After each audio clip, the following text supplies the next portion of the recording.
I want to welcome each and every one of you here this morning to our hearing on the President's Fiscal 2015 budget request for the Departments of Veterans Affairs. Mr. Secretary, we're glad to have you back with us here in the room. I appreciate your attendance and that of your entire leadership team. We've only had a short time to review the details of the budget request, so I'm sure that we will likely have some follow-up questions after the hearing, and as usual, I'd ask for you and your folks' cooperation in trying to get the answers to those questions to us as quickly as possible. You know, in a fiscal climate that has regrettably seen budget cuts all the way to the bone, funding for our veterans has emerged as an obvious priority for both the administration and the Congress. For that, I commend you for your leadership in fighting to ensure that veterans of this country remain a priority. I also want to commend VA on the operation of its Veterans Crisis Line. I've heard some really positive feedback in the most recent days. Paul Rykoff was testifying in the joint hearing over in the Senate, and your statement that roughly 35,000 men and women have been rescued from suicide because of VA's intervention. It's the rough equivalent of 2 Army divisions, and certainly that speaks for itself and is a great success. So with that, we say keep up the good work. Now, I've listened carefully to in the last few weeks to testimony from a whole myriad of veteran service organizations who testified before our committees regarding the need to improve timely delivery of mental health care, to ensure that health care is delivered in state-of-the-art facilities, and to sustain VA's progress in reducing the the backlog that exists out there, but making sure that we have timely decisions and accurate decisions on the backlog of claims that exist out there.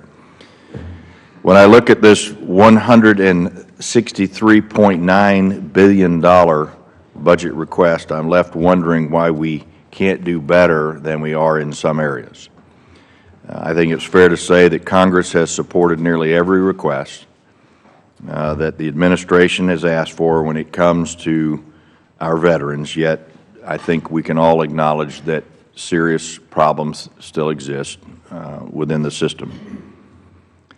Although it's nice to see a steady downward trend in the backlog over the last year, what I'm hearing from veteran service organizations and veterans themselves is that VA is sacrificing accurate decisions for fast decisions, and that it is falling behind on appeals.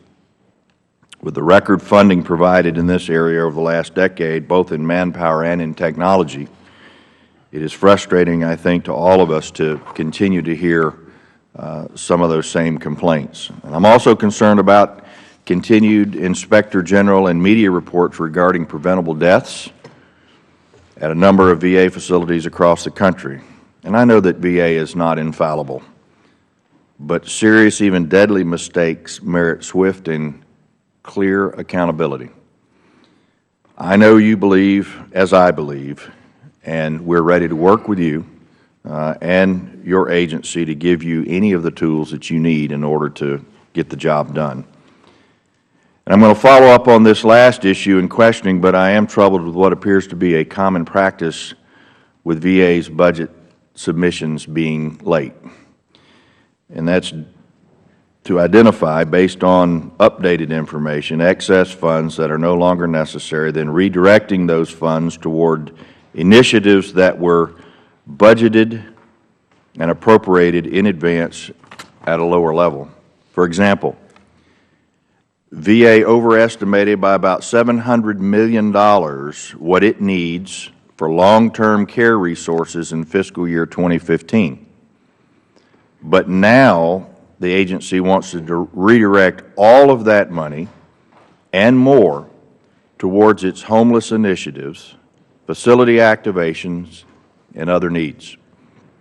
In fact, notwithstanding the overestimation of $700 million, VA now seeks a supplemental budget for fiscal year 2015 of $368 million.